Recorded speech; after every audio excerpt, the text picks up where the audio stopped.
नमस्कार दोस्तों, स्वागत करती हूँ मैं अपनी YouTube चैनल गुड़िया हिंदी क्लासेस में। दोस्तों, मैं इस वीडियो में आज आप सबों को कक्षा 6 से बाल राम कथा पुस्तक से ली गई 2 वरदान पाठ पढ़ाने जा रही हूँ।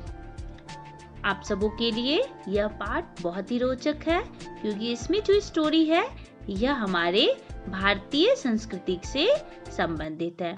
आप सबों को आज एक भारतीय पौराणिक कथाओं से ज्ञान दिलाने जा रही हूँ। सभी ध्यानपूर्वक सुनिए और हमारे वीडियो को बहुत सारे लाइक दीजिए और आप लोग कमेंट करके भी बताइए कि आप सबों को यह वीडियो कैसा लगा।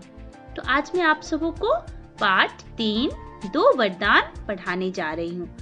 सभी ध्यानपूर्वक सुनिए और आप लोग हमें कमेंट करके अवश्य बताएं कि यह वीडियो कैसा लगा। सुप्रभात बच्चों, आज मैं आप सबों को आपके बाल राम कथा पुस्तक से 2 वरदान पाठ पढ़ाने जा रही हूँ। सभी बच्चे पाठ निकाल लेंगे 2 वरदान। आज इसके अंतर्गत मैं आप सबों को बताऊंगी कि जब राजा दशरथ अपने प्रथम पुत्र श्री रामचंद्र जी को राजा बनाने के लिए तैयारी कर रहे थे, उसके पश्चात क्या होता है। आप सबों को यह कहानी बहुत ही अच्छे से मालूम होगी।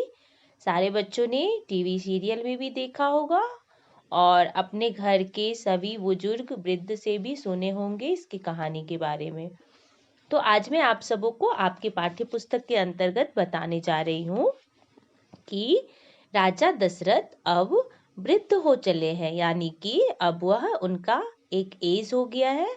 अब वो अपने राजपाट अपने सबसे बड़े पुत्र यानी कि सबसे जो श्रेष्ठ है कौन है, श्री रामचंद्र जी। उनके कितने पुत्र हैं? 4। कौन कौन?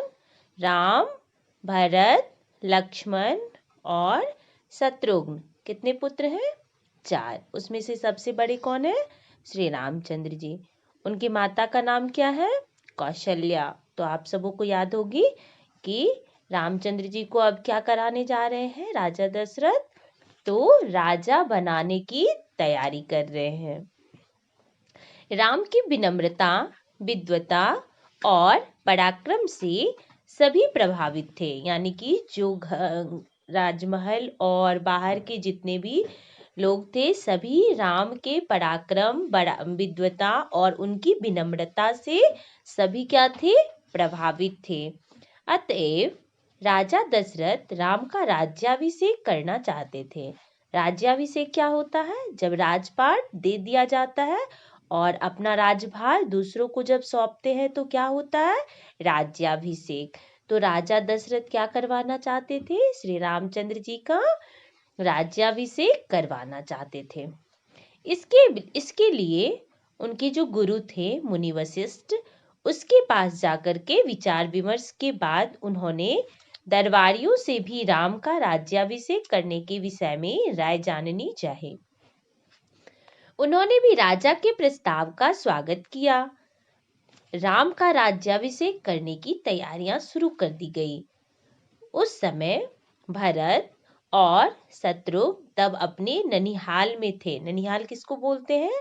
नानी के घर में, क्योंकि वह दोनों भाई वहीं रहते थे। जब राम का राज्याभिषेक होने को जा रहा था तो 2 पुत्र को केकई नगर में, यानी कि जो भरत के माता थी उसके मायके में, यानी कि वह दोनों पुत्र दोनों भाई कहाँ रहते थे? नानी घर में। केकई से एक दिन में भरत और शत्रुघ्न का आना संभव नहीं था, अर्थात वहां से अगर बुलाया भी जा सकता था तो वहां से आने में 10 से 15 दिन लगते थे। एक दिन में आना संभव नहीं था। इसलिए राम का राज्याभिषेक, अब राजमहल में राम का राज्याभिषेक की तैयारियां शुरू हो गई थी।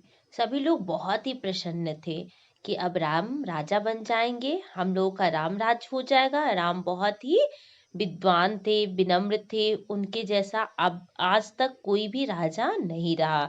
इसलिए राम जब राजा बने थे उस समय से ही राम राज्य कहकर सभी लोग बोलते हैं कि राम राज्य है, यानी कि उनके राज्य में सबको न्याय मिलती थी और बहुत ही अच्छे से न्याय मिलती थी। तो अब राम के राजा बनने की तैयारियां पूरे राजमहल में हर जगह तैयारियां शुरू हो गई थी। दिए जलाए जा रहे थे कि सुबह होते ही राम राजा बन जाएंगे, बस आज रात का ही समय था।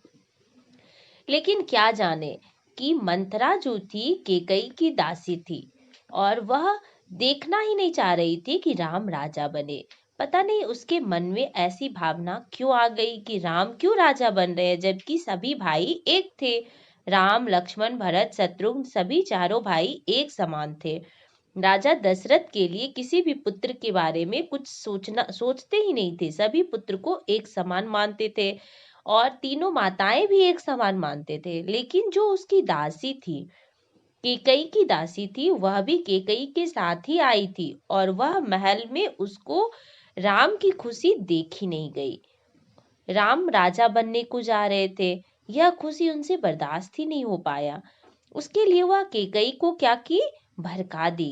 केकई के पास आकर के उसको क्या की, भड़काई। राज्याभिषेक की तैयारी रानी केकई की दासी मंत्रा से अब देखी ही नहीं जा रही थी। वह क्या की, मंत्रा रानी केकई की मुलगी दासी थी।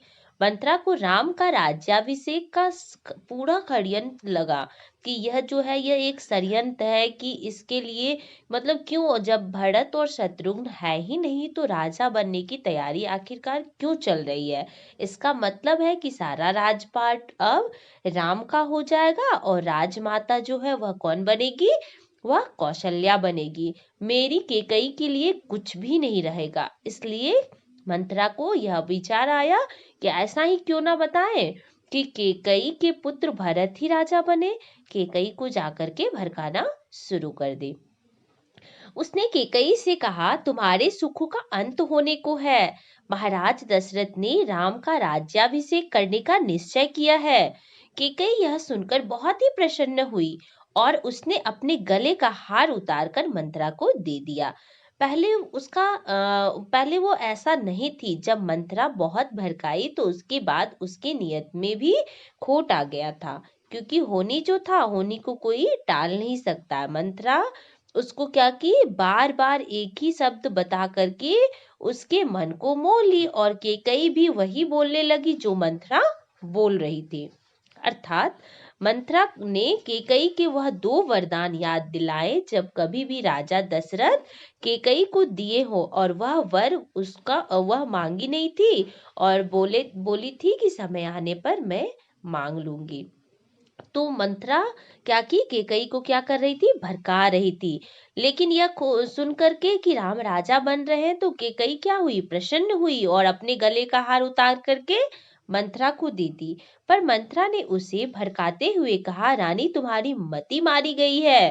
राजा दशरथ का यह षड्यंत्र है। वह राम का राज्याभिषेक कर तुम्हारे अधिकार छीन लेंगे। राजा दशरथ ने जानबूझकर भरत को ननिहाल भेज दिया। ऐसा सुनकर के यह तो उसको लगा कि क्या बोल रही है मंत्रा, लेकिन फिर भी उसके बात पर वह गौर से सोची। पर केकई बोली, इसमें कोई षड्यंत्र नहीं है। राज सर्वदा ज्येष्ठ पुत्र को ही मिलता है। मंत्रा पर इस फटकार का कोई प्रभाव नहीं पड़ा। वह केकई के पलंग पर मंत्रा पर उसका कोई असर नहीं होता है। वह क्या करती है, केकई के पलंग पर बैठ जाती है और बोलती है कि तुम नादान हो, तुम्हें आसन संकट दिखाई नहीं देता है, तुम्हारी बुद्धि पर किसी की भी तरस आएगी। केकई पर मंत्रा की बातों का असर होने लगा। वह बोली, तुम ही बताओ क्या करूं मैं। मंत्रा ने उसे राजा दशरथ द्वारा दिए गए 2 वरदानों की याद दिलाई। उसने कहा, तुम मैले कपड़े पहनकर कोप भवन चली जाओ। कोप भवन क्या होता है कि पहले भी बनाया जाता था, जहाँ पे कोई नहीं जाते, जहाँ पे धूप नहीं जाती है, जहाँ पे चारों तरफ से बंद महल होता है, उसको हम लोग क्या बोलते हैं, कोप भवन। पहले ऐसा एक भवन बनाई जाती थी महल में भी, और अगर ऐसा घर पड़ा होता है तो सभी लोग उसे क्या बोलते हैं, कोप भवन।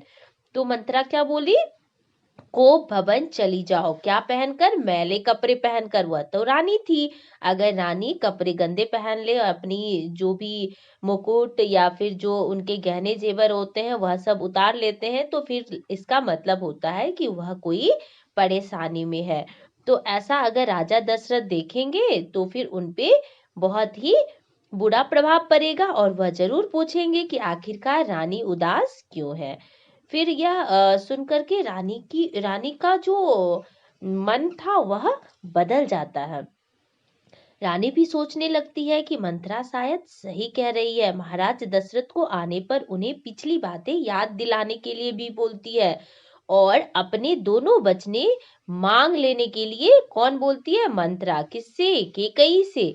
उसने रानी केकई से कहा, राम के लिए 14 वर्ष का वनवास और भरत के लिए राज्य तुम मांग लेना। अब रानी केकई को भवन में तो चली जाती है। उसके बाद सुनकर के दिन की चहल कदमी के बाद महाराज दशरथ को रानियों की याद आई। वे तुरंत रानीवास गए। रानीवास मीन्स जहाँ पे रानी रहती थी। केकई को अपने कक्ष में ना पाकर वे उससे मिलने को भवन पहुंचे। को भवन का दृश्य देखकर वे हैरान रह गए। उन्होंने केकई से कहा कि वे उसकी प्रसन्नता के लिए जमीन आसमान भी एक कर देंगे। केकई ने दशरथ से कहा, आप मुझे वे दोनों वरदान दीजिए जिसका संकल्प आपने वर्षों पहले रणभूमि में लिया था। महाराज दशरथ ने वर मांगने के लिए हाँ कर दी। वह बोली कि कल सुबह भरत का राज्याभिषेक हो, राम का नहीं। राम को 14 वर्ष का वनवास हो। यह सुनकर राजा दशरथ अवाक रह गए कि यह रानी की क्यों मति मारी गई है। ऐसा यह क्यों बोल रही है? क्योंकि सबको पता होता है कि जो ज्येष्ठ पुत्र होते हैं उसी को सबसे पहले राज्य दिए जाते हैं। यह राजा दशरथ सुन करके क्या हो जाते हैं? उनका मन मानो वज्रघात सा हो जाता है। वह मूर्छित होकर गिर जाते हैं। कुछ देर बाद होश आने पर उन्होंने कातर स्वर में कहा कि यह तुम क्या कह रही हो रानी? मुझे विश्वास नहीं होता कि मैंने सही सुना है। केकई अपनी जिद पर अड़ी रहती है। राजा दशरथ गिड़गिड़ाते रहते हैं पर केकई टस से मस नहीं होती। अर्थात केकई को उनका वचन लेना है, क्योंकि वह राजा को यह ठहरा रही है कि आप मुझे जैसा वचन दिए हैं वैसा हमें पूरा कीजिए। तो राजा दशरथ के दो वचन मांगे थे और दोनों वचन ऐसा ही था। एक 14 वर्ष का वनवास और दूसरा भरत का राज्याभिषेक, यानी कि भरत को राजपाट हो।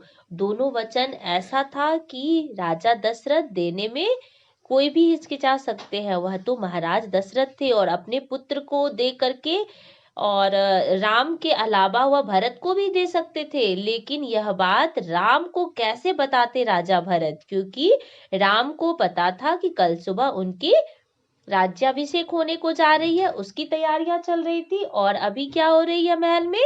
अभी भरत को राजा बनाने की बात चल रही है। क्यों चल रही है? क्योंकि भरत को राजा बनाने की बात कौन कर रही है? केकई क्यों कर रही है? क्योंकि उसे ऐसा लग रहा था कि राम का ही अब राजपाट हो जाएगा और कौशल्या जो है भरत की माता वही राजमाता बनेगी। उसके कारण जो उसकी दासी थी मंत्रा ही केकई की मन को मोह लेती है और वह यह सीख देती है कि तुम राजा दशरथ से जाकर के 2 वरदान मांगो जो वर्षों पहले तुम्हें दिए थे और वह समय आ गया है कि अब 2 वरदान मांग लो। कौन सी वरदान? राम के लिए 14 वर्ष का वनवास। सोच सकते हो कि यह कितनी कठिन समय रही होगी। यह सुनकर के राजा दशरथ उसको भवन में पूरी रात रोते रहे, बिलखते रहे। उनके पास